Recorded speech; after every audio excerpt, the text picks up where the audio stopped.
പൃഥ്വിയിൽ നിന്ന് തന്നെ ഒരു പുതിയ കർമ്മത്തിന് തുടക്കമിടാനായിട്ട് പലപ്പോഴും വിസ്മരിക്കുന്നു.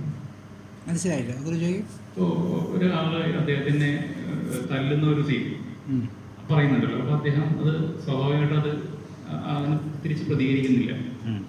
അപ്പോൾ അതിനൊരു പുതിയ കർമ്മത്തിന്, ഒരു പുതിയ കർമ്മത്തിന്റെ പരമ്പരയൊക്കെ തുടക്കമിടാൻ ആഗ്രഹിക്കുന്നില്ലാത്തതുപോലെ അതിൽ അങ്ങനെയുള്ള കാര്യങ്ങളിൽ നിന്ന് ഒഴിഞ്ഞു മാറുന്നതിന്റെ പിന്നിലെന്താണ്?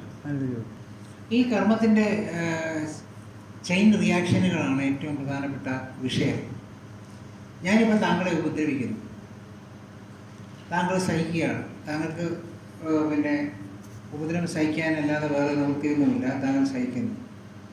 ഈ സഹിക്കുന്നതിനകത്തൊക്കെ താങ്കൾക്ക് ദുഃഖമുണ്ട്, പ്രതികരിക്കണം എന്നുള്ള ആഗ്രഹമുണ്ട്, നിവൃത്തിയില്ലായ്മയുണ്ട്.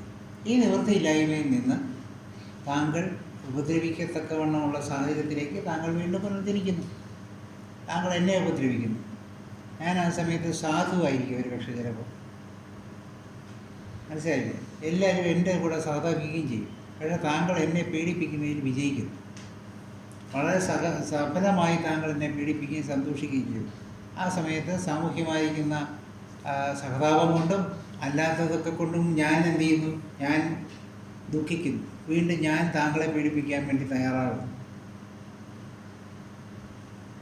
അന്ന് താങ്കൾ വളരെ സാത്വികനും ഇതൊന്നും അറിയാത്ത പോലെ രൂപവേഷധാരിയായിട്ടിരിക്കുകയും താങ്കളെ ഞാൻ പീഡിപ്പിക്കുകയും ചെയ്യും. ഇങ്ങനെ അങ്ങോട്ടും ഇങ്ങോട്ടും പീഡിപ്പിച്ചുകൊണ്ടിരിക്കുന്നത് ഒരു ചാക്രികമായ പുനരാവർത്തനമായതുകൊണ്ട് അതിനെ ബ്രേക്ക് ചെയ്യാൻ ഏത് ബുദ്ധനും ശ്രദ്ധിക്കും. ഇതാണ് ഞാൻ.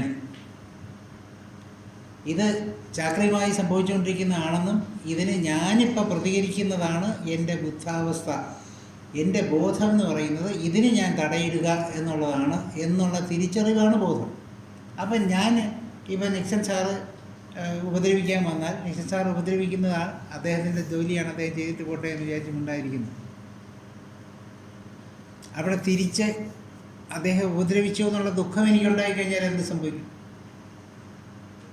ഞാൻ അദ്ദേഹത്തെ തിരിച്ചടി കൊടുക്കുന്നില്ലെങ്കിൽ പോലും ഞാൻ പ്രതിരോധിക്കുന്നുണ്ട്, മനസ്സുകൊണ്ട് പ്രതിരോധിക്കുന്നുണ്ട്, മനസ്സുകൊണ്ട് ഇത് അക്സെപ്റ്റ് ചെയ്യുന്നില്ല. അപ്പോൾ അതിന് കാരണമുണ്ട്, ഒരു കാരണം ഉള്ളതുകൊണ്ടാണ് അദ്ദേഹം ഇങ്ങനെ പെരുമാറുന്നത് എന്ന് മനസ്സിലാക്കി കഴിഞ്ഞാൽ ആ കാരണത്തെ മനസ്സിലാക്കുന്നിടത്ത് എൻ്റെ താങ്കളൊരു തെറ്റ് ചെയ്യുന്നു, താങ്കൾ ഒരു തെറ്റെന്ന് താങ്കൾ വിചാരിക്കുന്ന ഒരു കാര്യം തെറ്റുകയാണെന്ന് മനസ്സിലാക്കി താങ്കൾ അത് പിടിക്കപ്പെടുകയാണ്. താങ്കൾക്കൊന്നും പറയാനൊക്കില്ലല്ലോ, എന്തെങ്കിലും പ്രതിരോധിക്കാൻ പറ്റും.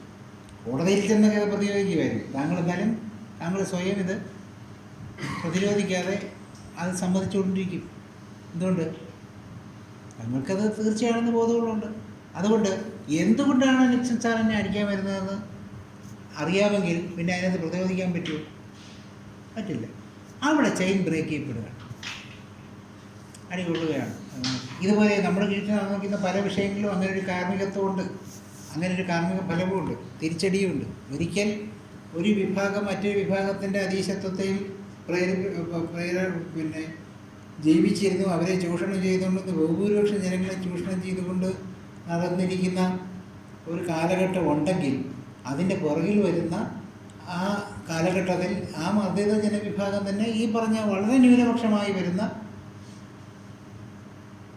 മേലാളന്മാർക്കെതിരെ തിരിയുകയും അവർക്ക് ഒരു ശക്തിയില്ലെങ്കിലും അവരെ ആരോപിച്ചുകൊണ്ടിരിക്കുകയും അവർക്കെതിരെ പ്രവർത്തിച്ചുകൊണ്ടിരിക്കുകയും ചെയ്യും. എന്നാലൊരു ആൾ ചോദിച്ചിരിക്കുന്നത് കേട്ടു, ഒരു നല്ലൊരു ചോദ്യമാണ്. എനിക്കത് ശ്രീധരൻ നമ്പൂരിയാണെന്നോ, ഇന്ത്യയിൽ ആകെപ്പാട് എത്ര ശതമാനം നമ്പൂരിമാരും ബ്രാഹ്മണന്മാരേ ഉള്ളൂ, ഞങ്ങളെല്ലാം കൂടെ വിചാരിച്ച എന്തോന്ന് ഭരിക്കാനാണ് ഇത്രയും ഈ കിടന്ന് ബ്രാഹ്മണ മേധാവിത്വം എവിടെയാണ് ബ്രാഹ്മണ മേധാവിത്വം ഉണ്ടാകുമ്പോൾ അതെങ്ങനെങ്കിലും ഒരു സ്വപ്നം ഉണ്ടോ? അതുപോലെ നടക്കുമോ? അതോ ഞങ്ങളതിന് വേണ്ടി അറിയില്ലട്ടെ എന്നാണ് ചോദിക്കുന്നത്. ഈ വാക്കുകളല്ല, എന്നാലും ഇതാണ് അതിൻ്റെ ജിസ്റ്റ്. ഞാൻ വാസ്തവത്തിൽ ചിരിച്ചു പോയി, സത്യമാണ്. പക്ഷേ അതിന് കാരണം എന്താണ്? അതിൻ്റെ പുറകിൽ ചെയ്തു പോയ ചെയ്തികളുടെ കർമ്മഫലമായിട്ട് തിരിച്ചടി നേരിട്ടുകൊണ്ടിരിക്കും. അത് ഇന്നും ഇന്നലെ നാളെ തീരാൻ പോകണമെന്ന് എനിക്ക് തോന്നുന്നില്ല. ഇവരതൊക്കെ പൂർണ്ണമായി മരിച്ചാലും ബ്രാഹ്മണമാണ് ഇതുണ്ടായിക്കൊണ്ടിരിക്കും. പറഞ്ഞു ഇത് ഇതിൻ്റെ പ്രാമുഖികമായിരിക്കുന്ന സത്യമാണ്.